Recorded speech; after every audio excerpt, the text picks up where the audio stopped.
kita akan masuk di dalam dunia yang penuh ketidakpastian dan juga penuh beberapa hal yang mungkin beberapa teknologi canggih yang akan masuk di dalam dunia kita dan itu sudah ada di dalam kehidupan sehari-hari. Itu sebagai pengantar dari saya. Untuk selanjutnya mungkin next slide. Ada beberapa materi yang nanti kita akan sharing bersama. Kemudian nanti kita akan mendiskusikan berbagai hal. Materi ini yang pertama berkaitan dengan perkembangan teknologi, kemudian ada literasi digital itu seperti apa, kemudian juga ada bagaimana bentuk penerapan literasi digital dalam kehidupan sehari-hari.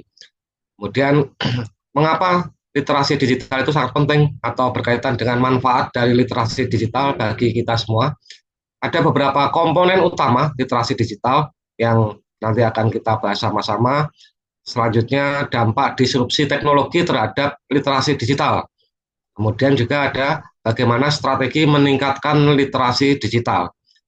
Kemudian ada tantangan di dalam membangun literasi digital, bagaimana peranan teknologi di dalam meningkatkan literasi digital, dan juga etika di dalam disrupsi teknologi, bahkan mungkin berkaitan dengan masa depan literasi digital itu sendiri. Ini beberapa outline materi pembahasan materi kita kali ini. Untuk selanjutnya, silakan next slide. Ya, ini perkembangan teknologi. Jadi sebelumnya di era prasejarah itu kan manusia menggunakan berbagai macam yang ada di sekitar lingkungannya, mulai batu dipergunakan untuk membuat kapak, untuk berbagai hal di dalam kehidupannya.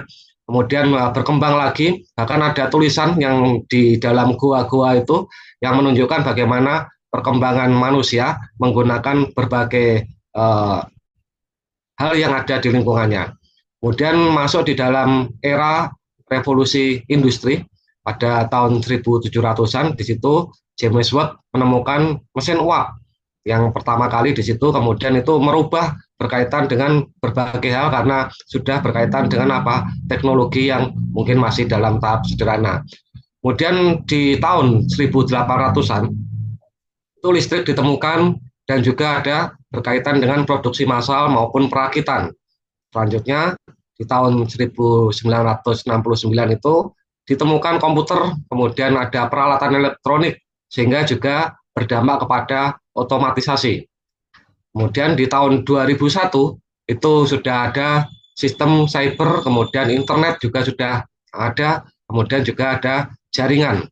Di tahun 2019 berkembang lagi, bahkan sudah ada robotik, big data, blockchain, artificial intelligence, dan di era 2021 sampai sekarang sudah juga mengalami perkembangan, bahkan ada metaverse, virtual reality maupun AR VR. Jadi di era sekarang bukan hanya berkaitan dengan teknologi, kalau dikaitkan dengan perkembangan teknologi mulai zaman historis dari masa sebelumnya manusia purba sampai sekarang, itu menunjukkan bahwa manusia selalu berkembang dan selalu mengembangkan teknologi.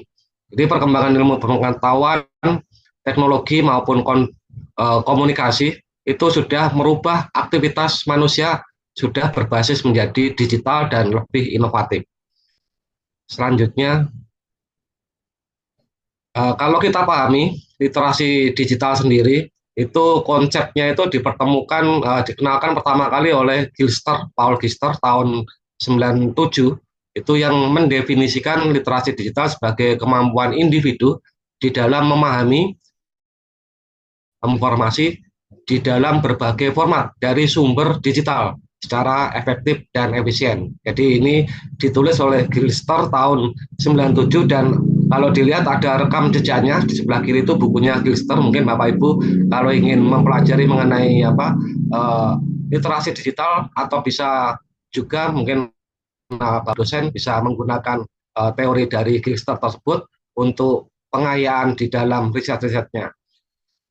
Dari definisi yang disebutkan oleh Gilster tadi mengenai literasi digital, ada beberapa hal yang perlu menjadi konsen kita. Yang pertama, mengenai memahami informasi. Jadi memahami informasi ini berkaitan dengan pemahaman informasi yang melibatkan keterampilan. mengidentifikasi informasi yang relevan, kemudian analisis, evaluasi, bahkan kita bisa menangkap makna. Jadi ini yang ada di dalam kemampuan manusia. Kemudian berkaitan dengan menggunakan informasi, kalau tadi memahami, sekarang menggunakan, jadi dari kemampuan yang melibatkan tadi, kita terapkan informasi tersebut ke dalam konteks tertentu untuk mencapai suatu tujuan. Sumber digital ini mencakup berbagai platform atau alat, misalkan berkaitan dengan basis data, ataupun media sosial, ataupun aplikasi yang lain lagi. Jadi banyak sekali sumber digital yang Bapak Ibu bisa dapatkan di internet. Kemudian informasi di dalam berbagai format itu dimaknai sebagai bentuk formatnya seperti bentuk teks, visual, audio maupun bentuk yang lain lagi. Ada kata kunci berkaitan dengan efektif dan efisien. Jadi efisien di sini berkaitan dengan penggunaan waktu, energi maupun sumber daya secara hemat di dalam mengakses atau memproduksi informasi. Sedangkan efektif itu sendiri terkait dengan hasil yang maksimal. Kita mencari misalkan googling, di situ kan lebih mudah lagi. Ini bisa menyangkut bagaimana memilih informasi yang relevan sesuai dengan kebutuhan masing-masing individu. Ini adalah terminologi yang berkaitan dengan literasi digital dari Paul Gilster tahun 97. Kalau setelah tahun 97 ada beberapa perkembangan. Jadi perkembangan mengenai berkaitan dengan literasi digital. Selanjutnya, kalau diamati, literasi digital itu sudah kita lakukan di dalam kehidupan sehari-hari. Misalkan di dalam pendidikan, ya siswa memanfaatkan berbagai platform pembelajaran online untuk mencari materi, mengakses materi, kemudian juga bisa berkolaborasi mengerjakan tugas-tugas secara online. Kemudian di dalam dunia kerja, karyawan, pegawai banyak menggunakan perangkat lunak atau software ataupun mungkin aplikasi bahkan sebagai sarana untuk mempresentasikan secara online. Jadi ini berkaitan dengan produktivitas. Seperti yang kita lakukan pada webinar nasional kali ini kita menggunakan media Zoom, ini salah satu bentuk dari penerapan literasi digital.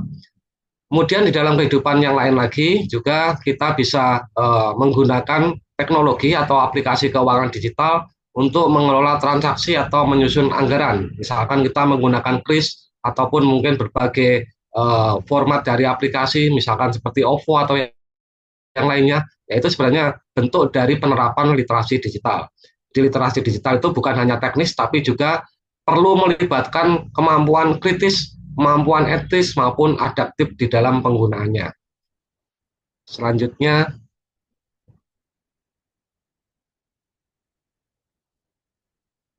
slide selanjutnya mungkin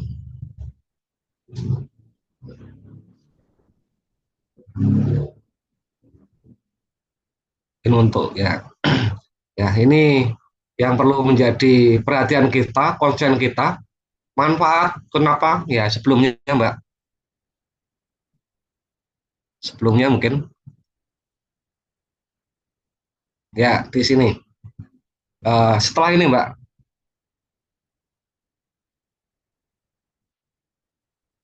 Iya Pak, bentar ya Bapak. Oh Sepertinya iya, ada jaringan Bapak, gangguan jaringan. oh Oke, iya, Pak, sudah kan Pak? ya sudah ya. Terima Ya, kasih Mbak. boleh Ya. dilanjutkan Bapak. Ya, terima kasih. Di sini mengapa literasi digital itu sangat penting di dalam kehidupan kita sehari-hari. Jadi kita bisa melakukan akses ke berbagai platform secara efisien. Jadi di sini bisa membantu di dalam menavigasi, mencari, searching, kemudian memanfaatkan berbagai informasi tersebut secara efektif. Kita bisa menghemat waktu maupun juga menghemat tenaga. Kemudian yang kedua, di sini kita tidak bisa pungkiri di dalam kehidupan digital itu kan banyak sekali disinformasi atau hoax. Jadi kita harus bijak. Fungsi dari literasi digital ini mengajarkan kita keterampilan kritis. Bagaimana membedakan informasi yang valid maupun berita-berita yang hoax. Jadi kalau misalkan Bapak Ibu ada misalkan masuk yang WA, ya itu kan perlu kita lakukan filter, screening dulu. Ya kita perlu memahami mengenai literasi digital itu untuk melawan hoax. Kemudian yang ketiga, untuk kesiapan kerja, kemudian juga meningkatkan kompetensi. Jadi di sini literasi digital ini bisa menjadi sarana mengasah keterampilan, keterampilan dasar. Ya, kita bisa mencari informasi berbagai pelatihan, informasi mengenai berbagai misalkan kita mau menerbitkan publikasi atau buku, ya mencari informasi untuk berbagai hal bisa kita dapatkan dari internet tersebut. Jadi di sini diperlukan uh, literasi digital itu perlu untuk apa? Untuk meningkatkan produktivitas dan juga sebagai sarana komunikasi maupun platform kolaborasi. Jadi ini salah satu bentuk kolaborasi saya dengan misalkan seperti pada CV Angkasa Media.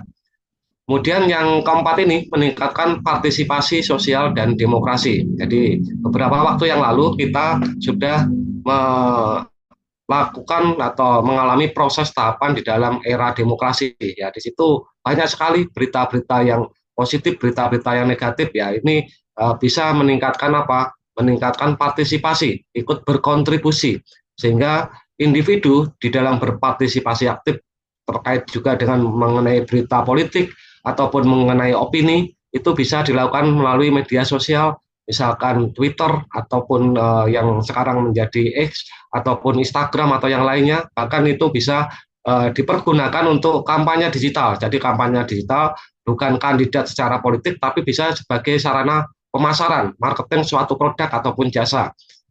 Kemudian yang kelima, berkaitan dengan mendukung pendidikan yang berkelanjutan. Jadi literasi digital ini memfasilitasi akses ke berbagai sumber pembelajaran online.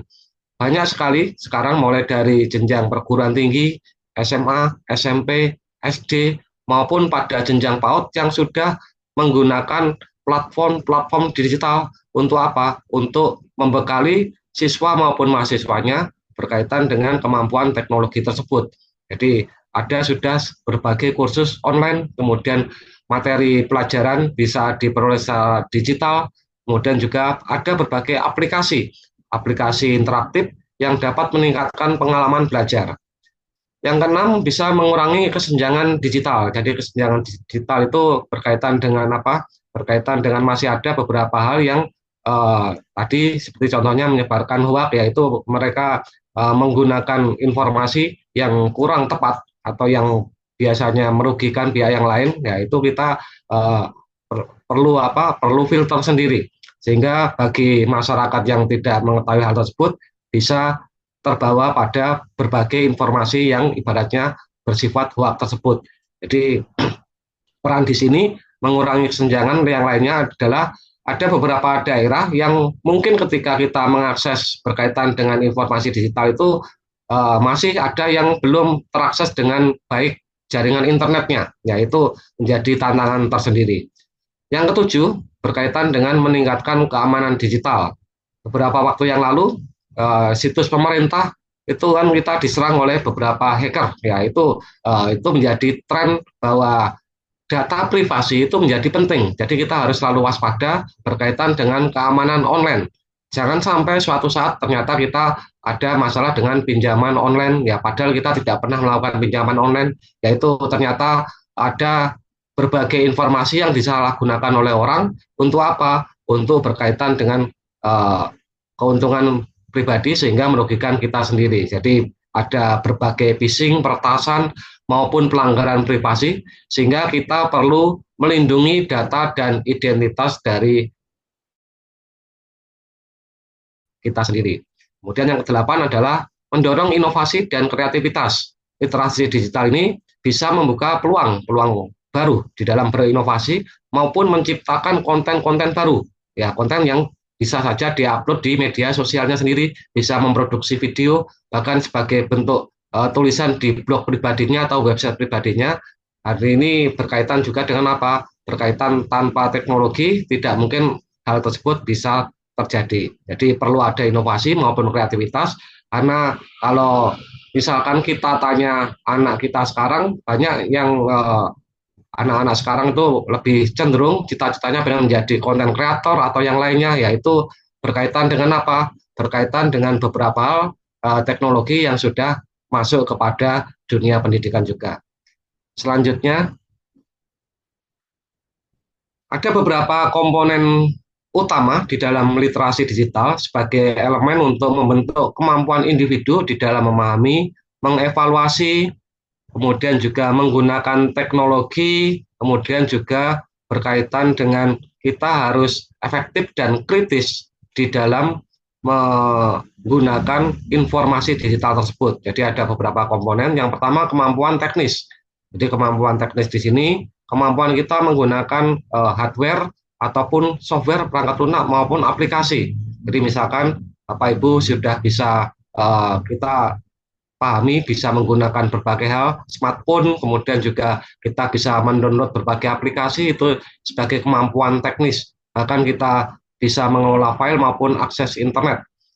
Kemudian yang kedua berkaitan dengan kemampuan kritis. Ya, kemampuan kritis ini kemampuan kita menganalisis, mengevaluasi dan menilai apakah informasi yang akan kita cari itu bersifat menyesatkan atau mungkin bisa disinformasi atau bersifat hoax karena akan kita pergunakan untuk hal tersebut. Jadi ini berkaitan dengan kredibilitas. Jadi misalkan ada berita online yang beberapa hal yang kita amati di dalam pemberitaan media ketika berita tersebut mengambil dari akun media sosial dan ternyata itu adalah informasi yang tidak valid atau bersifat hoax, itu nanti medianya juga akan mendapatkan ibaratnya sekarang itu kan sanggahan somasi dari yang bersangkutan kalau menyebarkan berita itu.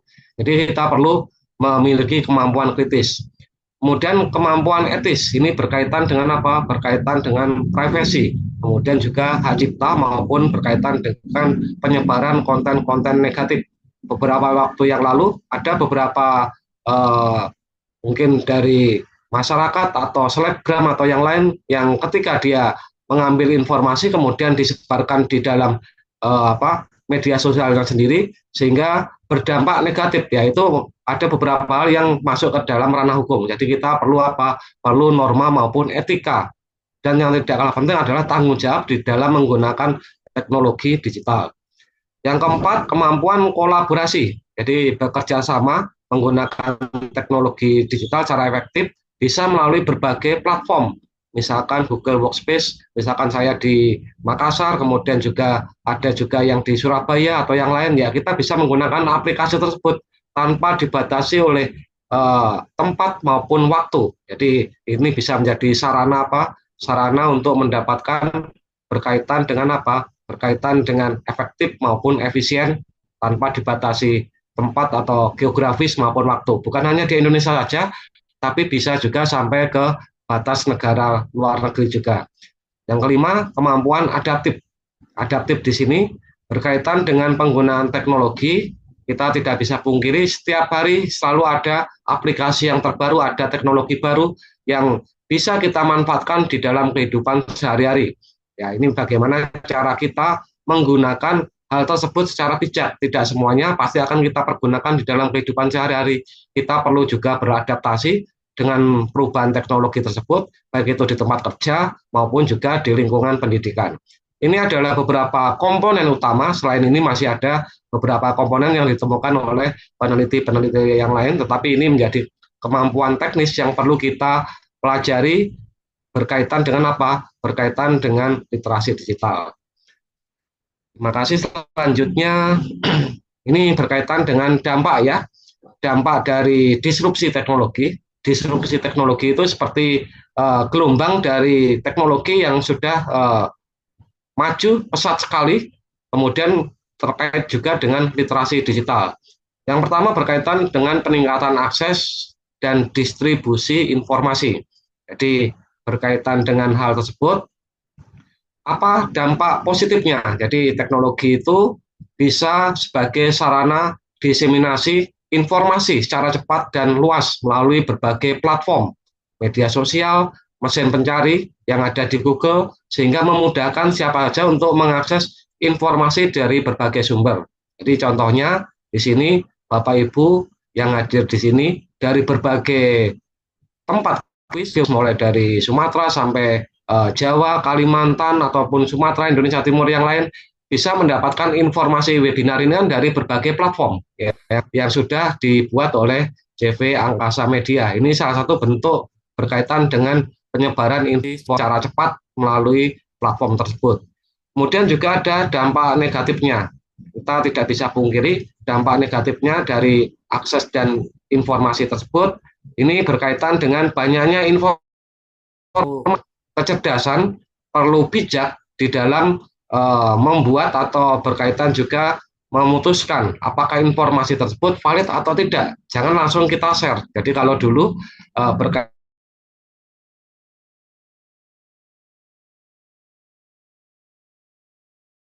jempol manusia itu lebih berbahaya karena apa? Ketika ada informasi pasti akan kita share tanpa atau yang lain. Jadi kita perlu apa? Perlu berkaitan dengan bijak di dalam mendistribusikan informasi. Dengan perubahan di dalam sistem pendidikan dan pembelajaran. Jadi ketika di masa COVID ya semuanya itu kan dibatasi oleh apa? Dibatasi oleh berbagai penyakit COVID-19 tadi itu sehingga kita dan salah satu bentuk proses pembelajarannya itu adalah menggunakan media online. Itu yang menjadi dalam perubahan sistem pendidikan dan pembelajaran. Jadi mulai dari anak-anak sekolah sampai pada perguruan tinggi itu menggunakan media pembelajaran secara online dan itu masih dipakai di.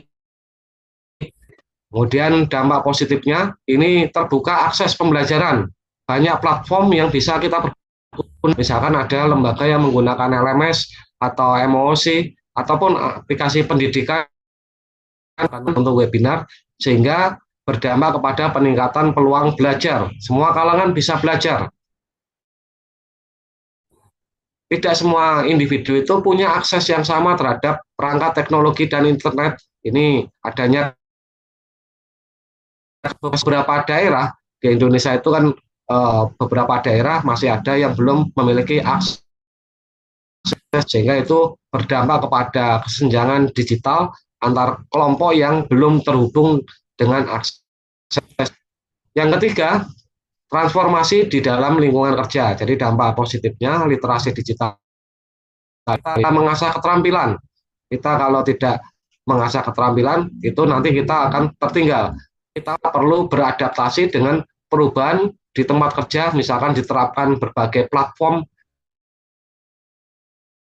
sehingga berdampak kepada kita harus menguasai alat tersebut sebagai bentuk kolaborasi digital dan juga bahkan dipergunakan sebagai analisis data. Dampak negatifnya ini bagi pekerja yang tentu saja akan tertinggal karena ada risiko kehilangan pekerjaan ataupun ada berbagai perlu tergantikan oleh teknologi. Kalau Bapak Ibu amati dulu, kalau kita masuk tol, itu kan masih ada yang menjaga. Kalau sekarang sudah menggunakan kartu ataupun menggunakan teknologi yang lebih canggih. Itu sebagai berkaitan dengan apa? Penggunaan teknologi yang bisa menggantikan peran dari apa? Peran dari. Kemudian berkaitan dengan dampak yang keempat ini munculnya risiko keamanan digital seperti tadi dampak positifnya teknologi ini bisa mendorong kesadaran pentingnya keamanan digital. Jadi kita memang harus hati-hati apalagi berkaitan dengan KTP, apalagi berkaitan dengan data privasi itu jangan sampai tersebar di pergunakan untuk. Jadi kita harus melindungi data pribadi, kemudian juga banyak sekali mungkin misalkan spam ataupun yang ada di dalam email itu juga salah satu bentuk pencurian data. Kita harus memitigasi hal tersebut.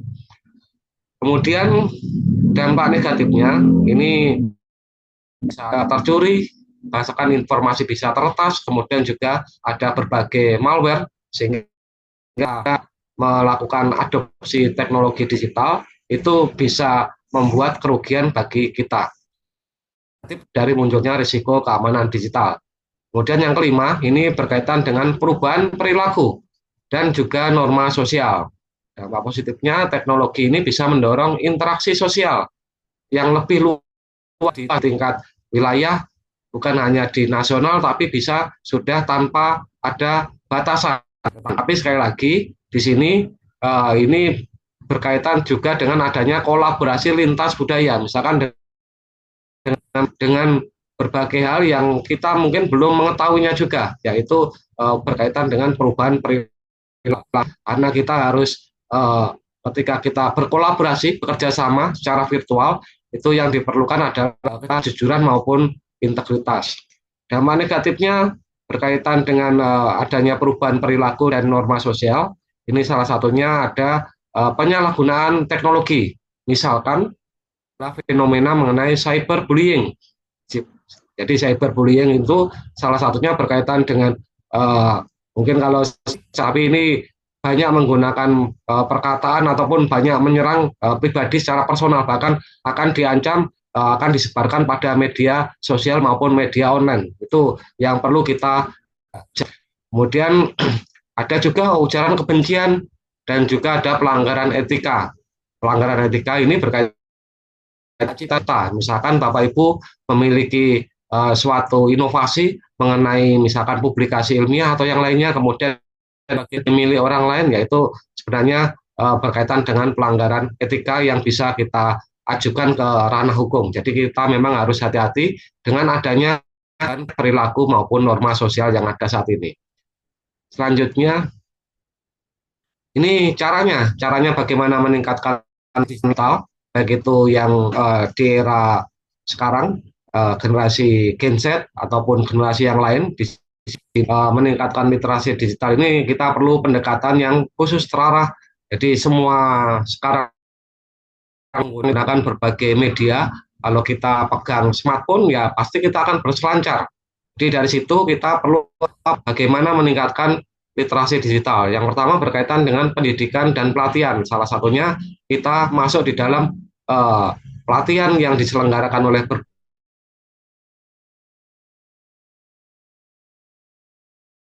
memahami bahwa tidak semua pelatihan yang ada itu akan kita terapkan di dalam kehidupan kita. Yang sesuai itu yang akan kita jadikan sebagai acuan. Jadi kita perlu memilih berbagai pendidikan untuk penguatan diri kita di dalam literasi digital. Yang kedua, berkaitan dengan infrastruktur teknologi. Jadi mau tidak mau, karena kita di Indonesia ini terdiri dari berbagai pulau secara geografis, hal tersebut berdampak kepada kesenjangan akses internet. Sehingga di sini peran pemerintah perlu menguatkan berbagai infrastruktur. Ini kalau dari berbagai data, secara di atas 80% itu sudah banyak yang terakses, tapi masih ada beberapa titik-titik yang belum ada internet sama sekali. Mungkin aksesnya sangat ekstrim geografisnya, sehingga berkaitan perlu ada berbagai strategi. Jadi kalau kita amati, kalau di era sekarang itu ada satelit yang bisa dipergunakan tersebut. Salah satunya yang sudah masuk seperti Elon Musk, sudah masuk di Indonesia, yaitu bisa sebagai sarana untuk mengurangi kesenjangan berkaitan dengan kurangnya akses internet tersebut. Kemudian yang ketiga, sebagai kampanye untuk meningkatkan kesadaran masyarakat. Jadi ketika pada waktu kita pesta demokrasi, kemarin banyak sekali berkaitan dengan informasi atau hoax yang sehingga berdampak kepada misalkan black campaign, sehingga berbagai institusi melakukan kampanye agar masyarakat itu tidak termakan berbagai hal informasi yang ibaratnya menjadi informasi hoax. Kemudian yang keempat, kita perlu kolaborasi, bukan hanya sama misalkan dosen dengan dosen, guru dengan guru, tapi berkolaborasi dengan berbagai pemangku kepentingan. Artinya di sini kita meningkatkan literasi digital ini, kita bukan hanya dengan ibaratnya sesama pendidik, lintas dengan praktisi yang lain, bahkan juga dengan orang tua. Agar di sini apa? Agar nanti anak kita yang sekarang ini bisa ibaratnya bukan informasi yang diserap, tapi juga bijak untuk menggunakan teknologi. Jadi perlu sebagai pemangku kepentingan. Kemudian yang kelima, pemanfaatan teknologi untuk belajar digital. Jadi, di era ketika COVID itu salah satunya kan menggunakan Zoom. Kalau sekarang Bapak Ibu cara online juga, jadi tanpa perlu ibaratnya kita harus datang secara fisik, karena biayanya lebih mahal karena diselenggarakan secara ibaratnya di tempat yang tapi kalau dilakukan secara online itu dengan ibaratnya low cost. Jadi banyak teknologi digital sarana belajar. Kemudian yang keenam, pengembangan etika digital. Kita harus bijak di dalam mencari informasi, kemudian juga apakah tersebut layak akan kita diseminasikan di dalam grup WA misalkan, itu perlu apa? Perlu etika digital. Dan yang ketujuh, monitoring evaluasi. Ini berbagai pihak, bukan hanya pada kepentingan dari pemerintah saja, karena di dalam meningkatkan literasi digital itu perlu berbagai kolaborasi pihak, pemerintah, kemudian dari swasta, dari lembaga pendidikan, dari peserta didiknya sendiri maupun orang tuanya. Kita harus melakukan monitoring. Jangan sampai terjebak kalau kita amati beberapa kasus mengenai cyberbullying, bahkan ada beberapa yang kita amati tersebut itu berdampak negatif sampai ibaratnya beberapa hal itu bisa mengakibatkan kematian. Jadi kita perlu strategi di dalam meningkatkan literasi digital tersebut. Ada beberapa hal yang perlu melibatkan berbagai pendekatan. Jadi pendekatan 1 sampai pendekatan 7 itu dilakukan secara komprehensif, berkelanjutan, dan inklusif. Ini salah satu bentuk kontribusi dari CV Angkasa Media di dalam apa? Di dalam meningkatkan literasi digital. Selanjutnya, ke depan tantangannya sangat berat sekali di dalam membangun literasi digital. Jadi bukan hanya tantangan bagi orang tua, tantangan bagi pendidik, bagi pemerintah, tapi bagi kita semua di dalam meningkatkan literasi digital itu ada salah satunya kesenjangan akses informasi, kemudian ada kurangnya kesadaran meneruskan berita-berita yang ternyata bersifat hoax hingga berkaitan dengan risiko keamanan. Yang pertama berkaitan dengan kesenjangan digital, jadi tidak semua individu itu memiliki akses yang sama terhadap perangkat teknologi maupun internet. Jadi kesenjangan tersebut terjadi karena ada daerah perkotaan karena berkaitan dengan geografis, sehingga ada berbagai kelompok itu yang mungkin berbeda pemahaman penyerapan terkait informasi yang mungkin mereka menganggapnya sebagai informasi yang benar, padahal itu bersifat hoax. Yang kedua, masih berkaitan dengan kurang kesadaran pentingnya literasi digital. Banyak individu yang belum paham mengenai literasi digital itu di dalam kehidupan sehari-hari. Sebenarnya kita banyak menggunakan berkaitan dengan teknologi digital dan itu sebagai bentuk penerapan dari literasi digital itu sendiri. Jadi mulai dari pendidikan, bahkan dari pekerjaan, bukan hanya pekerjaan di ibaratnya instansi pemerintah, tapi di swasta maupun UMKM itu sudah menggunakan. Cuma kita kurang aware berkaitan dengan hal tersebut, itu sebenarnya masuk di dalam kategori literasi digital. Kemudian kita harus hati-hati di dalam informasi yang bersifat hoax. Jadi banyak informasi, ibaratnya kan banjir informasi. Kita harus bisa meng-screening berkaitan dengan berbagai konten yang ternyata itu bersifat hoax. Kemudian risiko keamanan maupun privasi itu perlu kita juga sebagai bentuk mitigasi agar tidak ada hal yang bersifat pribadi yang mungkin bisa terakses di dalam dunia digital, sehingga ada berbagai ancaman yang mungkin bisa berdampak kepada misalkan peretasan atau pencurian identitas. Yang kelima, tantangannya adalah sumber daya maupun infrastruktur. Ini masih ada beberapa keterbatasan berkaitan tadi seperti masih adanya kurang jaringan, akses internet, maupun mungkin tidak memahami ternyata ada berbagai pelatihan atau informasi yang mungkin perlu kita akses untuk kehidupan sehari-hari. Kemudian yang keenam, perkembangan teknologi. Jadi perkembangan teknologi yang cepat di sini kita juga mau tidak mau harus adaptif, dan juga masih ada beberapa individu yang mungkin masih sulit untuk beradaptasi, sehingga hal tersebut bisa berdampak terhadap kinerja karena kurang adaptif atau kurang mengikuti tren istilahnya. Dan juga padahal hal tersebut itu merupakan suatu kebutuhan yang penting di era sekarang. Yang ketujuh, ketidaksiapan tenaga pengajar maupun kurikulum. Jadi di bidang pendidikan masih banyak beberapa tenaga pengajar yang belum adaptif di dalam meningkatkan keterampilan literasi digital, sehingga di sini kurang mampu mengajarkan keterampilan digital kepada peserta didik, kepada siswanya, bahkan mungkin kepada mahasiswanya. Nah, itu menjadi tantangan itu tersendiri. Yang kedelapan adalah resisten terhadap perubahan. Kita tidak bisa pungkiri setiap adanya perkembangan teknologi itu masih ada beberapa individu atau kelompok yang merasa enggan mempelajari teknologi baru karena merasa itu sangat sulit atau tidak relevan. Ya, itu bisa menjadi tantangan di dalam membangun literasi digital. Selanjutnya, ya ini peran teknologi di dalam meningkatkan literasi digital. Yang pertama, berkaitan dengan kesediaan akses informasi sebagai sumber belajar, mulai dari YouTube, TikTok, maupun berbagai media sosial itu banyak sekali akses informasi dan sumber belajar.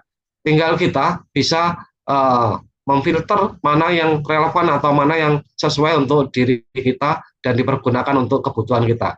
Yang kedua, bisa membantu proses pembelajaran yang adaptif. Jadi kita tidak bisa pungkiri kalau yang di era sekarang anak-anak generasi yang terbaru di sini lebih adaptif di dalam menggunakan teknologi dibandingkan mungkin yang kategori ibaratnya yang kategori usia yang kolonial. Jadi kalau anak milenial ya ini lebih adaptif, tapi sekali lagi di sini bisa kita lebih adaptif lagi di dalam proses pembelajaran dengan memanfaatkan berbagai media yang ada. Yang ketiga, memfasilitasi kolaborasi dan komunikasi digital. Jadi seperti Bapak Ibu bisa mendapatkan informasi mengenai webinar nasional ini pasti mengakses internet. Kemudian juga ada kolaborasi di dalam penggunaan berbagai hal yang terkait dengan teknologi tersebut. Seperti contohnya bisa dipergunakan untuk saling bekerja sama meskipun berbagai hal tersebut kita berjauhan secara geografis. Yang keempat, bisa membantu mengidentifikasi melawan hoax. Ya, ini kita harus hati-hati mengenai informasi ataupun berbagai hal yang terkait dengan hoax. Yang kelima, bisa mendukung edukasi dan juga berkaitan juga kita menjaga privasi digital kita. Yang keenam, kita harus meningkatkan kesadaran melalui media sosial. Jadi harus hati-hati di dalam penggunaan berbagai media sosial. Jadi kalau dulu mungkin yang lebih berbahaya itu adalah tulisan tangan, tapi sekarang adalah jempolnya. Karena dengan kita mengetik di smartphone itu kita juga harus aware. Ternyata itu berita yang kurang misalkan tidak memiliki validitas yang tinggi. Yang ketujuh, bisa mengurangi kesenjangan digital. Jadi kalau dulu di beberapa pelosok itu kurang mengenal informasi, tapi dengan adanya akses yang sangat banyak sekali, itu bisa meminimalkan mengenai berbagai informasi yang bisa dipergunakan untuk Untuk kebutuhan kita sendiri. Kemudian bisa memberikan peluang untuk menciptakan konten-konten kreatif yang digital. Ini adalah berbagai peran teknologi di dalam meningkatkan literasi digital. Jadi sekali lagi, teknologi itu sebagai trigger pada literasi digital dengan berbagai akses dan juga solusi. Kemudian juga kita perlu berkolaborasi, jadi kita tidak bisa sendiri, perlu berkolaborasi dengan berbagai pihak. Kemudian juga kita harus sadar berkaitan juga dengan perlindungan privasi kita di dunia digital. Selanjutnya, ada etika digital yang perlu kita pahami sama-sama. Yang pertama, berkaitan dengan norma maupun prinsip perilaku manusia di era digital. Jadi yang pertama kita harus menghargai privasi maupun data pribadi. Kita tidak perlu mengumbar data kita di dalam ibaratnya media-media yang seperti misalkan kalau ada yang meminta KTP atau yang lain atau berbagai hal, ya kita harus hati-hati karena itu jangan sampai disalahgunakan. Yang kedua, berkomunikasi secara sopan karena ada etikanya di dalam dunia digital. Jadi seperti kita di dalam dunia nyata, tapi kalau di dalam dunia digital itu kan perlu ada tata krama berkomunikasi, etika sopan santun atau adab berkomunikasi. Kemudian yang ketiga, harus menghormati hak cipta atau hak kekayaan intelektual. Jadi di era digital kita bisa mendapatkan banyak informasi, tapi sekali lagi informasi itu kalau di dalam naskah publikasi ilmiah, ya itu harus kita tuliskan sumber referensinya, bukan kita klaim sebagai hak karya kita pribadi. Jadi itu kita perlu menghormati hak cipta maupun hak kekayaan intelektual. Makanya di era digital berkaitan dengan pengamanan hak cipta kekayaan intelektual itu sangat penting sekali. Kemudian yang keempat, tidak menyebarkan atau mendiseminasikan informasi palsu atau hoax. Jadi kita juga memang harus ekstra hati-hati ketika hal tersebut ternyata informasi yang kita masukkan di dalam grup, misalkan grup WA itu ternyata informasi palsu, yaitu perlu kita klarifikasi dan juga itu nanti juga ada beberapa kasus yang sudah berdampak kepada ranah hukum. Yang kelima, kita harus bertanggung jawab. Jadi apapun yang sudah ternyata kita upload di dalam media sosial ataupun informasi itu ternyata ada pihak-pihak yang berkeberatan, ya kita harus bertanggung jawab karena berbagai hal tersebut ada rekam jejak digital yang mungkin pihak-pihak yang merasa kurang berkenan itu melakukan somasi sehingga berdampak kepada ranah di bidang hukum tersebut. Yang keenam, kita perlu melindungi keamanan digital. Sekali lagi, ini sangat penting sekali karena ada berbagai hal ketika misalkan ada konten-konten yang diunggah di dalam media dan ternyata ada yang berdampak negatif, misalkan ibaratnya menghina atau apa, ya itu kita perlu menghindari tersebut karena biasanya itu dilakukan apa istilahnya bullying secara di dalam media digital atau cyberbullying. Kemudian menghindari ketergantungan berlebihan pada teknologi. Ini yang perlu aware semua. Jadi ini kan ada pepatah yang mengatakan lebih baik tertinggal dompetnya dibanding tertinggal HP-nya, smartphone-nya.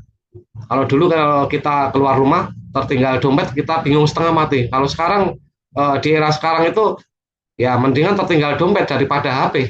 Karena itu kan berdampak juga. Jadi dengan adanya hal tersebut, kita perlu hati-hati suatu saat, misalkan beberapa jam selain kita istirahat tidur, ya kita mengurangi ketergantungan kepada teknologi. Bisakah kita menggunakan hal tersebut? Ya kita perlu juga suatu saat ada beberapa film-film yang menyatakan ketika dunia tanpa internet, dunia tanpa perkembangan teknologi itu akan menjadi kiamat, ya itu tidak seperti itu. Jadi kita memang teknologi penting, tapi sekali lagi kita yang akan memanfaatkan teknologi itu tersebut. Jadi ada beberapa etika digital di era disrupsi teknologi. Selanjutnya, masa depan literasi digital itu seperti apa? Jadi kita mau tidak mau, baik itu generasi sekarang, generasi milenial maupun kolonial seperti saya itu harus paham penggunaan teknologi. Jadi bukan berarti harus mengetahui sampai detail. Karena banyak sekali di saat ini pun kalau kita lihat di berbagai aplikasi kan banyak teknologi baru. Jadi teknologi kan bukan hanya HP saja, banyak sekali yang baru. Sehingga kita harus memahami itu apakah relevan atau tidak di dalam kehidupan kita. Kemudian kita harus berkaitan dengan penguasaan analisis data. Jadi yang dimaksud analisis data itu kan banyak sekali software aplikasinya. Kalau Bapak Ibu mempelajari mengenai metode penelitian itu ada berbagai data yang big data yang bisa kita tarik, kemudian kita bisa jadikan sebagai bahan untuk analisis lebih lanjut di dalam pembuatan artikel ilmiah. Jadi kita tidak semuanya harus menjadi analisis data, tapi sekali lagi informasi itu sebenarnya sebagai data sebelum kita share kepada misalkan grup yang ada di WhatsApp. Yang ketiga berkaitan dengan penekanan dan keamanan privasi digital, kemudian di sini lebih terkait dengan apa? Menjaga jati diri kita agar jangan sampai ada yang mempergunakan atau menyalahgunakan. Berikutnya adalah literasi digital untuk keadilan sosial, ya sekali lagi banyak sekali berbagai lembaga yang menggunakan media sosial untuk apa? Untuk misalkan menjadi donatur seperti yang ada di berbagai media televisi sehingga itu bisa dipergunakan untuk keadilan sosial.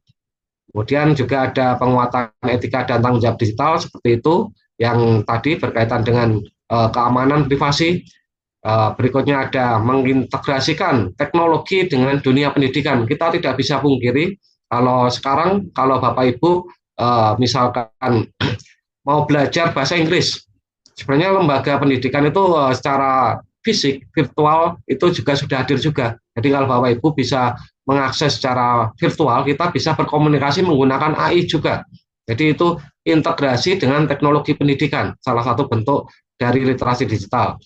Kemudian literasi digital sebagai keterampilan hidup. Jadi sekali lagi ini bisa kita pergunakan untuk menunjang karir di dalam dunia kerja atau ketika kita berwirausaha ketika misalkan sebagai UMKM. Contohnya kita bisa menggunakan literasi digital itu banyak sekali kalau Bapak Ibu misalkan ternyata ada UMKM yang tidak memiliki website, ya itu ada aplikasi yang bisa dipergunakan untuk membuat website, yaitu bisa dipergunakan untuk menunjang pekerjaan di dalam UMKM tersebut. Kemudian yang berikutnya adalah kita bisa berkolaborasi. Jadi seperti saat ini saya dengan CV Angkasa Media Literasi dengan Bapak Ibu semuanya saling berkolaborasi untuk membahas mengenai apa literasi digital bersama. Jadi masa depan literasi digital ini banyak sekali, mulai dari perkembangannya, kemudian bagaimana kita harus memahami, kemudian harus terampil, kemudian juga bisa berdampak kepada kita maupun untuk masyarakat di lingkungan sekitar kita, dan juga yang tidak kalah penting kita harus adaptif. Selanjutnya, ya ini sebagai quote, artinya menguasai literasi digital itu menjadi apa? Lebih tentang memanfaatkan teknologi. Jadi bukan kita harus dikuasai oleh teknologi. Jadi maknanya seperti tadi, suatu saat ketika misalkan ada akses internet yang terputus sehingga kita tidak bisa mendapatkan informasi, ya kita juga harus bijak. Dari suatu saat bukan kita yang dikendalikan oleh teknologi, tapi kita yang mengendalikan teknologi. Jadi itu makna dari manusia tidak bisa dikalahkan oleh teknologi. Selanjutnya, ya, itu mungkin yang bisa saya sharing dengan Bapak Ibu semuanya. Nanti kita akan lebih banyak berdiskusi. Terima kasih. Mohon maaf kalau ada kekurangan. Wassalamualaikum warahmatullahi wabarakatuh. Waalaikumsalam warahmatullahi wabarakatuh. Waalaikumsalam warahmatullahi wabarakatuh. Luar biasa. Terima kasih Bapak atas penyampaian materinya yang luar biasa. Baik Bapak Ibu, kita mau langsung saja masuk ke sesi tanya. Saya izin bertanya, Bu. Ya. Oke, atas nama Viju. Ya. Boleh Ya. off cam, on cam maksudnya Bapak? Ya. Saya urutkan. Iya, on cam ya Bapak. Oke. Ya. Ya. Selamat pagi. Ya, selamat pagi Pak Viju. Sudah jelas, Pak, suaranya? Ya, terdengar Pak. Ya. Terdengar? Ya. Saya Ya, izin terdengar. bertanya. Silakan. Ya. Ya. Apa saja faktor eksternal dan internal yang mempengaruhi berkembangnya literasi di era revolusi industri 5.0 saat ini bagi gen milenial?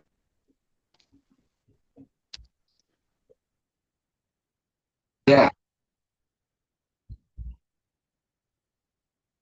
Baik Bapak, apakah bisa diterima pertanyaannya? Sudah jelas Pak atau perlu diulang?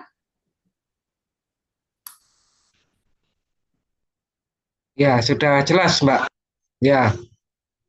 Ya, terima kasih Pak Viju. Jadi di sini di era mohon izin untuk kita berbagi di era digital ini kan salah satunya ada berbagai faktor tadi yang ditanyakan, faktor internal dari diri sendiri maupun dari eksternal agar kita berkaitan dengan ibaratnya melek digital. Jadi literasi digital itu mungkin bahasa lainnya adalah kita melek digital. Jadi kalau faktor internal, sekali lagi kita harus menjaga privasi Bapak. Jadi kalau nanti suatu saat ada, biasanya ya ini kan ada kasus kita masuk di dalam WA group, kemudian tiba-tiba ada yang mengirim menjapri ke kita. Saya satu grup dengan Bapak pada waktu misalkan webinar nasional yang diadakan ini, kita boleh berkenalan, ya itu salah satu kita harus menjaga itu. Itu biasanya salah satu bentuk phishing. Jadi kita harus aware. Biasanya nanti akan merembet, mereka akan meminta data. Jadi kita faktor internalnya kita harus menjaga privasi Bapak itu sendiri. Salah satunya di situ. Kemudian faktor eksternalnya mau tidak mau berkaitan dengan dinamika perubahan teknologi itu sangat pesat sekali Bapak. Jadi kalau sampai saat ini kalau Bapak lihat di smartphone, di situ aplikasinya itu kan selalu bertambah. Jadi kita tidak perlu ibaratnya berbagai teknologi yang banyak sekali, tetapi dari teknologi tersebut apa yang relevan dengan dunia kehidupan kita. Jadi yang relevan yang dipergunakan ya saya misalkan seorang misalkan dosen. Jadi saya akan mempergunakan teknologi misalkan Zoom ataupun mungkin aplikasi yang relevan misalkan penggunaan media TikTok untuk men-share mengenai materi perkuliahan saya ataupun berkaitan juga dengan media ResearchGate untuk men-share mengenai PowerPoint saya, yaitu adalah faktor eksternal yang harus kita ketahui sesuai dengan relevansi kehidupan kita. Jadi sekali lagi, kalau dari faktor internal kita harus menjaga berkaitan dengan privasi, kalau yang faktor eksternal kita harus memahami mengenai tren berkaitan dengan teknologi, tetapi itu harus relevan dengan kehidupan kita dan dipergunakan untuk menunjang pekerjaan. Ya, itu mungkin dari saya, Bapak.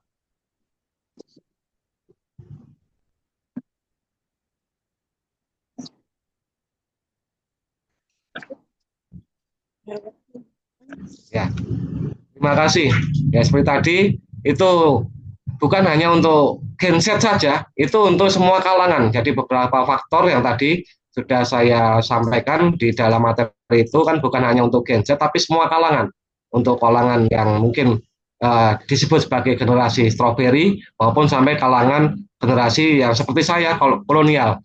Kemudian berkaitan dengan regulasi, di Indonesia kan ada undang-undang IT, salah satunya itu, ya teknologi tersebut. Jadi harus hati-hati di dalam ketika Bapak mendapatkan informasi, misalkan dari istilahnya dari IG ataupun Twitter, sehingga Bapak share langsung di dalam grup WA, padahal informasi tersebut kurang benar. Jadi bisa saja banyak sekali kasus yang berkaitan dengan penyebaran informasi itu, salah satunya berkaitan dengan melanggar undang-undang IT. Ada undang-undang IT-nya di situ. Ya, itu mungkin dari saya, Bapak. Ya, terima kasih atas jawabannya. Ya, sama-sama Pak Viju. Saya kembalikan ke moderator. Baik, terima kasih Pak Viju. Baik, selanjutnya apakah Bapak Ibu ada yang ingin bertanya lagi? Silahkan gunakan fitur raise hand-nya Bapak Ibu.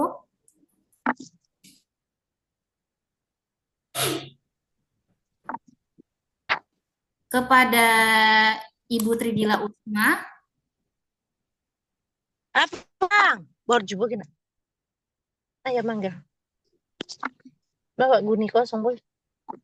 Oke boy. Ayo mangga.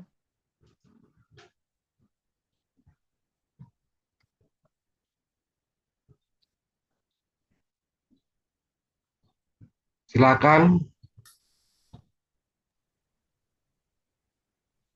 Atau kepada Ibu Dian Ihsanul atau Bapak yang menggunakan fitur raise hand. Mau tanya Pak. Ya, silakan Bapak. Sebelum boleh on cam terlebih dahulu Bapak. Gambar saya mohon maaf putus-putus Pak. Design off cam, gambarnya ini enggak jalan. Apa boleh langsung izin bertanya Pak? Ya, silakan Bapak, kita berbagi. Iya Pak, terkait sedikit pertanyaan saya itu, apakah ke depan itu bisa menggantikan peran pendidik dalam segi tradisional Pak, dari adaptif untuk menggantikan di peran platform e-learning itu kan gimana bisa membantu daerah terpencil, karena kan sulit mendapatkan akses kualitas pendidikan. Mungkin terkait tantangan utama yang ada di pendidikan itu seperti apa itu Pak? Terima kasih Pak. Baik, terima kasih Pak Adian. Mungkin kita sama-sama pendidik Pak ya. Ini tantangan ke depan, ini sangat luar biasa sekali ya trennya ke depan. Jadi sekali lagi sampai saat ini pun banyak sekali teknologi yang terus berkembang ya. Ketika mungkin pemerintahan yang sebelumnya, Menteri Pendidikan di situ itu menggunakan Merdeka Belajar, konsep dari kurikulum Merdeka Belajar tersebut. Ya, itu kan ada platformnya sendiri. itu memaksa semua pendidik, guru-guru untuk masuk di dalam platform e-learning. Nah, ini tantangannya bagi, mohon maaf, guru-guru yang kategorinya mungkin masih sebentar lagi saya mau pensiun, sehingga saya tidak perlu e-learning, tidak perlu teknologi, yaitu kurang tepat juga. Jadi kalau ada mindset seperti itu, karena kalau tidak mau kan kita di era teknologi itu kan harus memahami. Ya, salah satunya kita berkolaborasi. Kebetulan saya juga fasilitator dari sekolah penggerak dari Kementerian Pendidikan. Di situ saya juga memberikan informasi kepada berbagai sekolah-sekolah, baik itu di jenjang SMA maupun SMP maupun SD, sehingga berbagai guru itu sudah masuk di dalam platform tersebut. Kemudian kalau kita amati dengan pihak swasta itu kan banyak sekali yang menggunakan platform, misalkan platformnya adalah contohnya adalah Ruang Guru ataupun mungkin yang lain yang kita bisa mencari informasi untuk misalkan untuk kalau dulu kan les tradisional, kalau sekarang itu lesnya bisa secara online. Jadi bagi pendidik yang tanda kutip tadi disebutkan oleh tradisional tersebut itu memang sangat perlu memahami. Jadi bukan harus mahir, sekali lagi bukan mahir, tapi perlu memahami berkaitan dengan tersebut. Dan misalkan kalau tidak bisa, kita berkolaborasi dengan pendidik yang lain untuk apa? Oh ternyata ini kebutuhannya untuk ini. Kan banyak sekali kalau untuk membuat misalkan ibaratnya modul ajar ya, kita misalkan kalau mau pakai sederhana bisa menggunakan teknologi misalkan Gemini maupun yang lain atau ChatGPT untuk memudahkan, tapi sekali lagi ketika sudah kita copy paste ya kita harus sesuaikan, karena itu kan teknologi tidak bisa langsung kita telan mentah-mentah. Jadi sekali lagi ke depan peran dari teknologi itu bagi pendidik itu sangat luar biasa sekali, bisa kita pergunakan untuk sebagai sarana pembelajaran. Kemudian bagaimana dengan daerah terpencil? Ya, daerah terpencil itu menjadi tantangan tersendiri bagi pemerintah. Salah satunya berkaitan dengan akses internet. Ternyata ada daerah yang sama sekali belum memiliki akses internet, sehingga ada daerah yang tertinggal. Yang tadi misalkan apakah di kepulauan ataupun di pegunungan, itu menjadi tantangan tersendiri bagi pemerintah daerah maupun pemerintah pusat. Yang kita amati sekarang, salah satu solusinya yaitu kan salah satunya menggunakan akses internet yang tadi dikembangkan oleh siapa?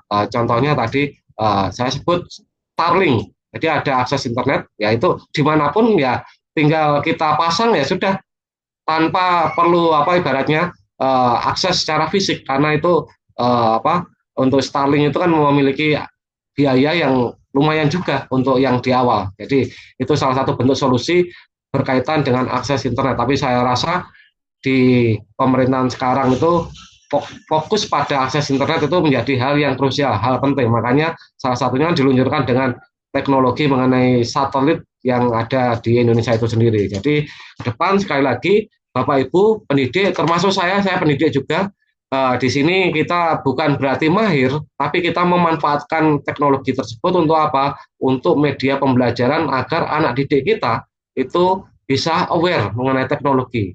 Ya, meskipun anak didik kita memiliki keterampilan di atas kita, tapi kita memiliki fondasi, tidak harus mahir, tapi juga memahami di sini untuk apa? Sarana pembelajaran sehingga anak didik kita bisa mencapai ibaratnya TP yang kita harapkan, tujuan pembelajaran. Itu mungkin dari saya, Bapak. Oh, iya, Pak. Sudah sih, Pak. Akhirnya bermanfaat, Pak. Terima kasih banyak, Pak. Ya, terima kasih, Bapak. Saya kembalikan ke moderator. Baik, terima kasih Bapak Dian Ihsanul yang sudah bertanya. Selanjutnya kepada Bapak Jeffrey yang sudah raise hand. Jika ingin mengajukan pertanyaan, boleh untuk on cam terlebih dahulu ya Bapak. Assalamualaikum, puji Tuhan, Bapak Ibu, saya Jeffrey. Ya, waalaikumsalam. Terima kasih. Bapak Ibu, mohon maaf Pak, tak bisa on cam Pak, karena tiket lagi Pak. Oh iya, silakan Bapak. Kerja Pak, ya. Jadi ini Pak, di sana ada question saya, ada dua yang saya ajukan. Yang pertama Pak, bagaimana sih literasi digital dan artificial intelligence menjembatani keterampilan era digital di era ChatGPT sekarang Pak. Dan yang next Pak, yang terakhir, seperti apa dan bagaimana kita berinteraksi dan memaksimalkan manfaat media sosial di era digital sekarang, Pak. Mengingat konten-konten Pak itu, Pak, ada yang benar, ada yang hoax gitu. Jadi bagaimana generasi milenial dan kayak kita ini dan Gen Z bisa memahami lebih terstruktur dan efektif, Pak. Mohon pencerahannya Bapak selama ini bagi menjelang siang. Waalaikumsalam. Ya, baik, terima kasih Pak Jeffrey. Salam sehat selalu. Jadi yang terbaru di sini, ini sebenarnya kan lama juga berkaitan dengan tren AI ya, Artificial Intelligence. AI itu kan bukan hanya ChatGPT. Kalau kita membuka Canva itu sebenarnya Canva itu juga sudah berbasis AI. Kemudian ada Google yang sudah ada juga AI, Gemini juga. Bahkan bisa kita tanamkan AI di mana? Di smartphone kita, tinggal kita install ya itu sudah ada. Jadi pertanyaan-pertanyaan itu sudah terintegrasi. Tinggal sekali lagi bagaimana kita korelasikan AI yang ada itu berkaitan dengan literasi digital. Jadi sekali lagi di dalam penggunaan artificial intelligence terutama bagi kita ini sangat penting sekali berkaitan dengan pertanyaan yang kedua.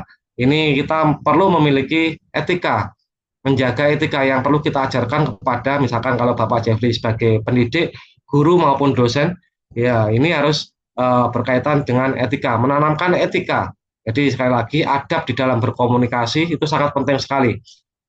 Keterkaitan antara literasi digital dengan AI ini tidak bisa kita pungkiri. Jadi kalau Bapak Ibu tadi kalau berkorelasi dengan pertanyaan sebelumnya, bagaimana literasi digital itu dipergunakan di dalam dunia pendidikan. Bapak Ibu guru bisa melihat berbagai konten yang dibuat oleh guru-guru. Jadi contohnya ada guru matematika yang pensiunan, itu salah satu guru yang ada di Jawa, dia sudah pensiun tapi dia mengajarkan matematika di dalam media sosialnya dan itu direkam oleh cucunya. Yaitu akhirnya menjadi apa? Menjadi viral dan dia mengajarkan menggunakan metode yang sederhana sekali. Dan bahkan ada yang masuk di dalam platformnya itu yang sudah lulus misalkan pada jenjang misalkan mendapatkan di perguruan tinggi negeri ataupun di dalam institusi misalkan akademi kepolisian atau yang lain lagi. Ya itu artinya apa? Berkaitan dengan literasi digital dengan AI itu sangat banyak sekali yang bisa kita pergunakan. Asalkan relevan dengan apa? Relevan dengan kehidupan kita. Misalkan seperti saya mau tidak mau ya kita harus masuk kepada dunia AI juga. Jangan sampai saya sebagai seorang dosen tidak paham mengenai misalkan penggunaan ChatGPT atau penggunaan mengenai Gemini atau penggunaan yang lain. Tapi sekali lagi apakah itu nanti bisa dipergunakan dalam kehidupan untuk saya mengajar ya itu kan ada juga yang free maupun yang berbayar. Kalau yang free pasti sekali lagi ini akan berkorelasi banyak sekali informasi yang sesat. Kalau kita tanya, misalkan ChatGPT ya pasti akan menjawab. Misalkan yang gratisan berbeda dengan yang berbayar.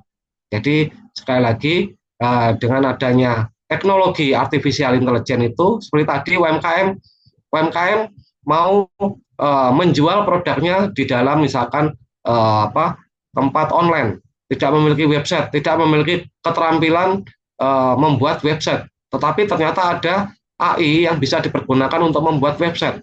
Ya, meskipun ya itu berbayar. Ya, sekali lagi itu bisa sebagai sarana untuk apa? Sarana untuk mengembangkan diri kita. Jadi adanya teknologi salah satunya AI itu bisa dijadikan sebagai bentuk korelasi dengan literasi digital. Jadi apakah relevan dengan pekerjaan kita? Oh, ternyata ada AI yang tidak relevan. Misalkan berkaitan dengan sistem informasi geografis. Ada yang menggunakan misalkan drone. Ya, itu kan kalau untuk saya tidak relevan, meskipun itu sangat bagus sekali. Jadi sekali lagi penggunaan teknologi, salah satunya AI, itu memiliki korelasi dengan literasi digital. Ke depan bagaimana? Ke depan ya tidak bisa kita pungkiri, kita sudah masuk ke dalam dunia metaverse. Yaitu kita masuk di dalam dunia metaverse yang sangat virtual sama sekali. Dan itu bukan di dalam dunia fisik. Ya itu mau tidak mau kita juga harus menghadapi dinamika tersebut dan juga itu menjadi tantangan bagi kita sendiri. Kalau mau masuk lebih mendalam ya itu bisa kita perdalam, tapi untuk beberapa saat itu masih belum menjadi relevan dengan bidang pekerjaan saya. Itu yang pertama. Kemudian untuk yang memperdalam yang kedua, bagaimana cara kita membedakan apakah informasi itu bersifat hoax ataupun informasi palsu ketika kita mendapatkan informasi. Ada berbagai platform yang Bapak Ibu bisa cari di situ apakah informasi ini hoax atau bersifat ibaratnya sesat.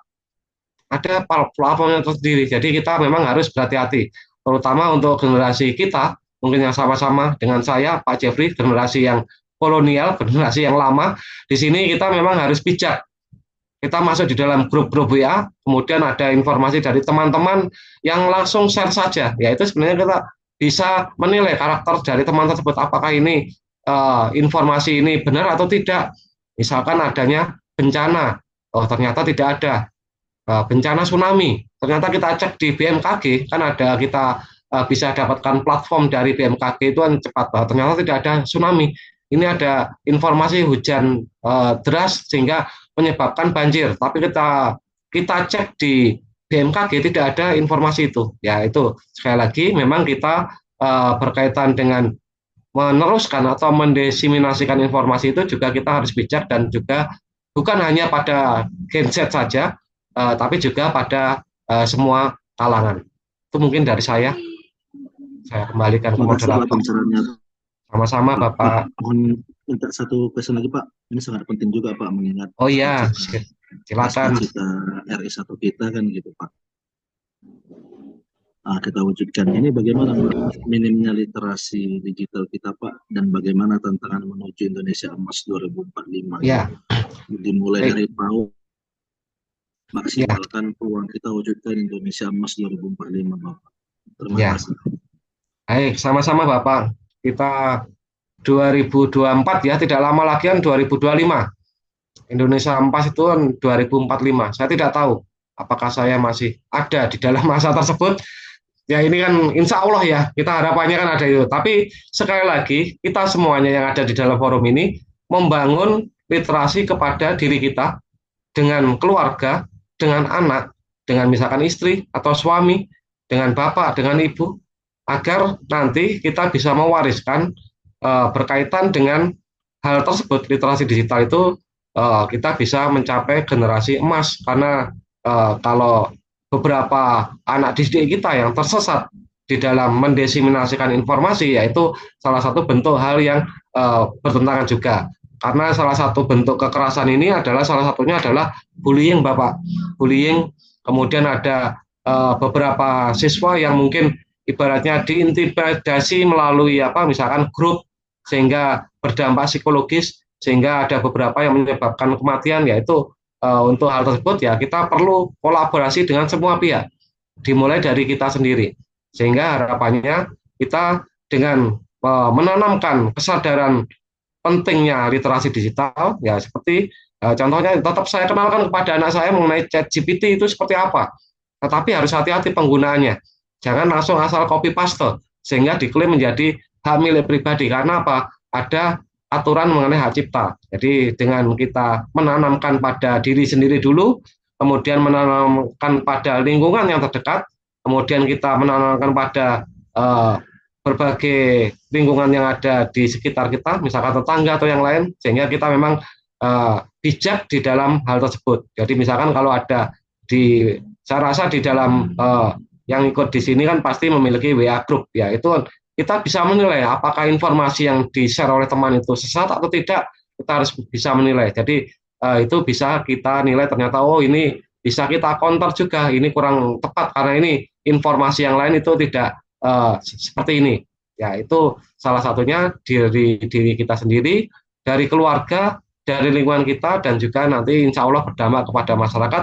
Harapannya dengan hal tersebut, kalau tidak dimulai dari diri sendiri, harapannya nanti kita bisa mencapai Indonesia Emas 2045, dan anak kita bisa akan berkelanjutan di masa depan, meskipun ya kita tidak sampai pada masa periode tersebut. Artinya kita sudah menanamkan fundamental yang kuat kepada generasi sekarang. Jangan sampai nanti yang sudah kita cita-citakan bukan menjadi generasi emas, tapi menjadi generasi cemas. Ya harapannya kita mencapai generasi emas. Itu mungkin dari saya, Bapak. Saya kembalikan ke moderator. Terima kasih Pak Hari atas jawaban Pak. yang sangat bermanfaat kepada kami para peserta JOS. Selamat siang Pak Hari, Tuhan memberkati. Ya, makasih Bapak. Baik, terima kasih kepada Bapak Jeffrey yang sudah bertanya. Terima kasih juga kepada Bapak Hari yang sudah menjawab. Tadi itu sudah beberapa pertanyaan ya Bapak melalui raise hand. Boleh Ya. kita lihat beberapa pertanyaan yang ada di room chat mungkin ya Pak? Ya, silakan dibacakan Mbak. Oke, jadi ada pertanyaan dari Norita Sitorus.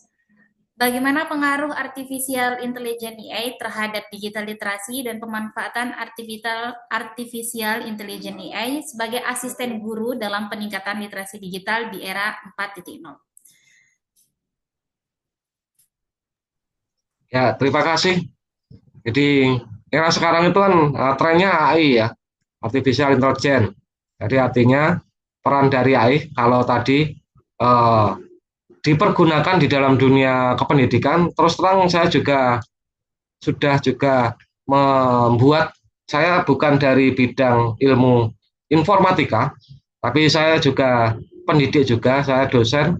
Saya membuat sebuah video pembelajaran menggunakan artificial intelligence. Jadi kalau Bapak Ibu ketik nama saya itu nanti akan muncul AI yang saya buat. Tapi untuk apa yang ada di dalam TikTok ataupun di Instagram saya itu saya simpan. Jadi kalau saya masuk kelas saya hanya apa istilahnya menanyakan kepada mahasiswa saya ada internet atau tidak, ada kuota. Kalau ada silakan buka apa TikTok saya atau berkaitan dengan apa IG saya, sudah saya simpan video untuk pembelajaran beberapa menit, yaitu memang saya buat secara pribadi manual itu menggunakan AI. Jadi menggunakan AI dia mempelajari mengenai beberapa hal satu sesi, kemudian berikutnya itu setelah mereka mempelajari, berikutnya saya juga berikan materi seperti apa ibaratnya PowerPoint yang sudah saya PDF-kan di dalam Research Kit. Kemudian setelah itu ada untuk mengetahui apakah mereka memahami hal tersebut, maka saya ada asesmen. Ya, asesmen itu juga saya simpan di ResearchGate.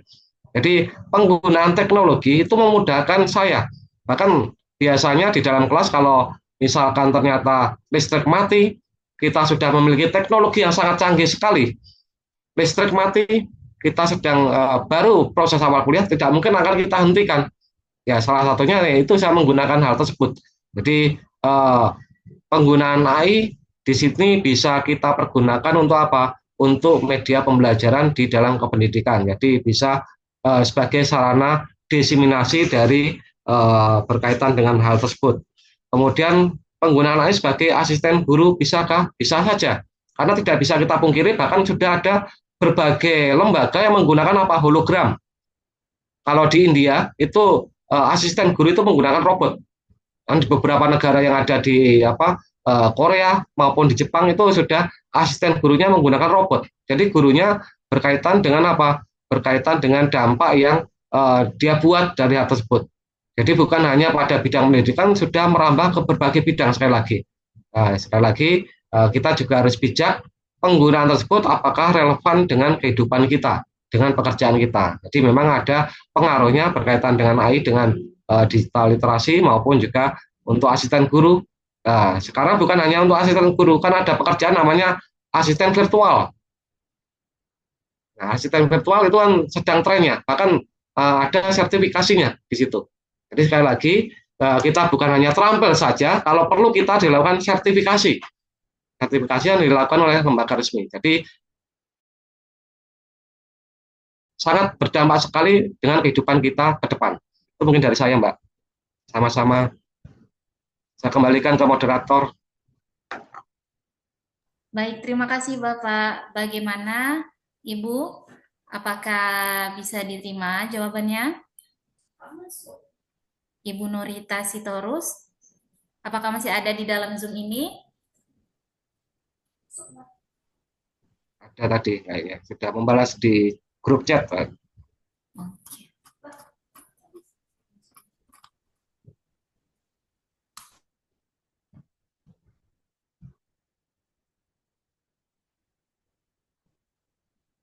Baik, Bapak Ibu, tidak terasa kita sudah sampai di penghujung acara. Sebelum saya tutup acara pada pagi hari ini, pada Bapak Ari, apakah ada kata-kata penutup yang ingin disampaikan, Pak? Baik, terima kasih sebagai closingnya. Sekali lagi, artificial intelligence atau teknologi itu adalah kopilot. Manusianya, kita sendiri itu adalah pilotnya. Jadi bukan berarti kita dikalahkan teknologi, tapi kita yang mengendalikan teknologi. Itu mungkin dari saya. Terima kasih, Mbak.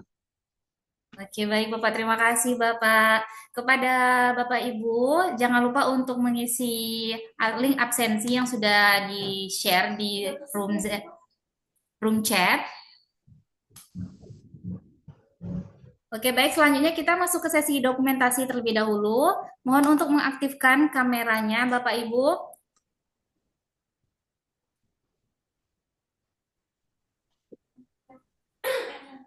Oke, untuk sesi dokumentasi dipandu langsung oleh saya. Kita hitung 1, 2, 3.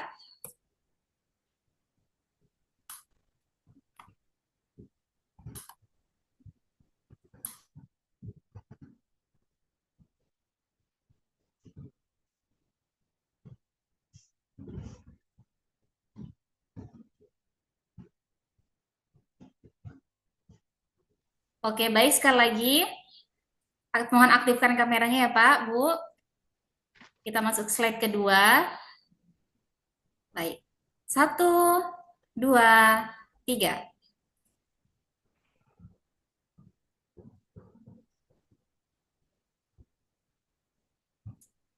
Berikut untuk slide selanjutnya.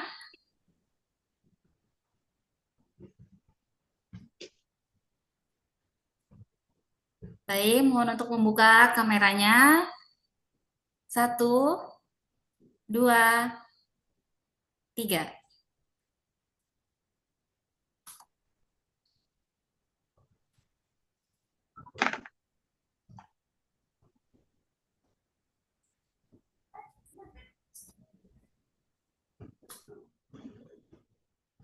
Oke, slide terakhir.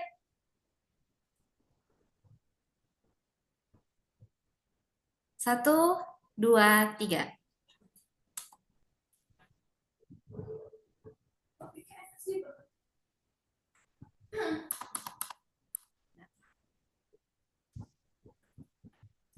Baik, terima kasih sebelumnya kepada Bapak yang sudah menyampaikan materinya pada hari ini. Terima kasih juga kepada Bapak Ibu yang sudah bergabung dan berpartisipasi dalam Zoom webinar pada pagi hari ini. Semoga webinar ini bisa memberi manfaat bagi kita semua. Saya Vika, selaku host pada webinar kali ini, memohon maaf apabila ada kesalahan. Karena tadi kita buka pakai pantun, kita tutup pakai pantun juga ya Pak, Bu. Berbaju kurung si anak dara, sanggul berhias, kembang melati. Kalau bersilat tutur bicara, mohon maafkan sepenuh hati. Cakep. Dari Irian banyak cendrawasih, roti mengembang, diberi ragi. Cukup sekian dan terima kasih. Semoga esok berjumpa lagi. Baik, saya tutup dengan Assalamualaikum warahmatullahi wabarakatuh. Waalaikumsalam warahmatullahi wabarakatuh.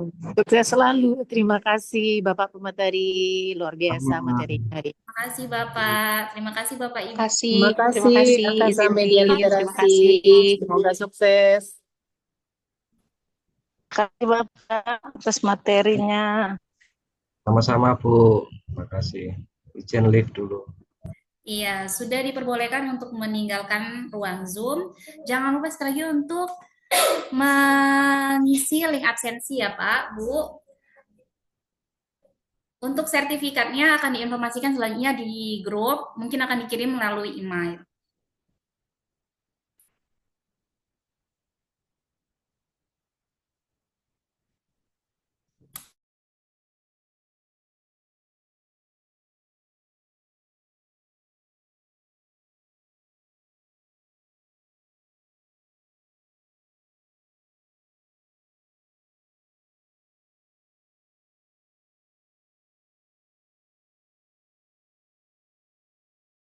Untuk materi akan kita share melalui grup ya Pak.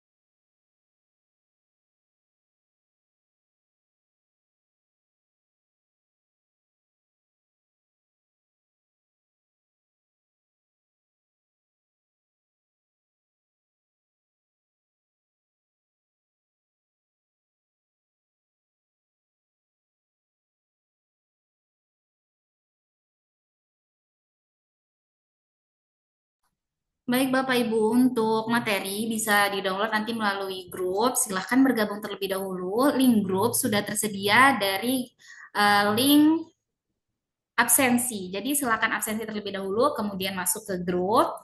Nanti di dalam grup tersebut akan kami informasikan terkait dengan sertifikat dan juga materi. Bapak Ibu bisa download melalui grup tersebut ya Bu, Pak.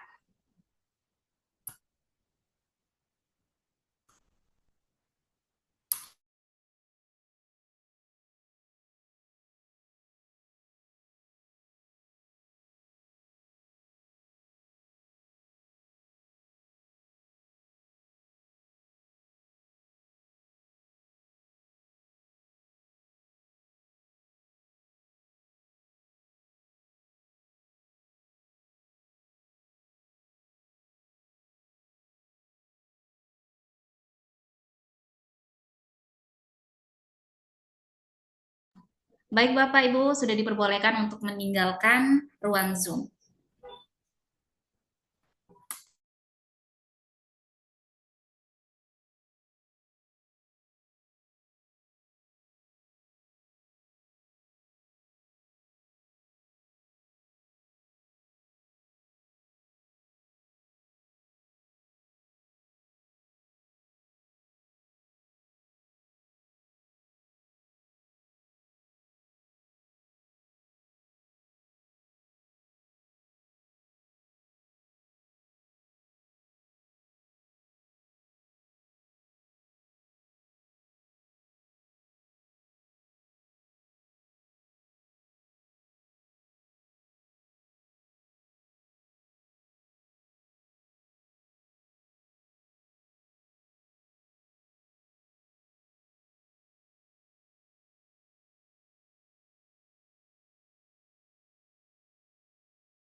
Ada suaranya enggak?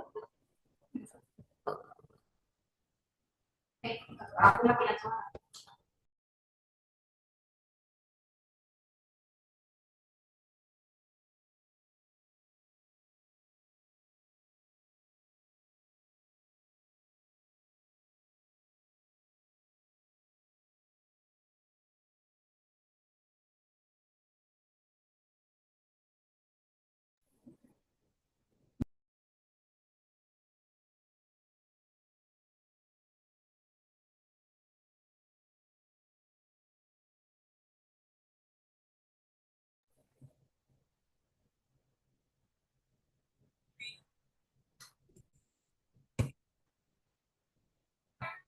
Dari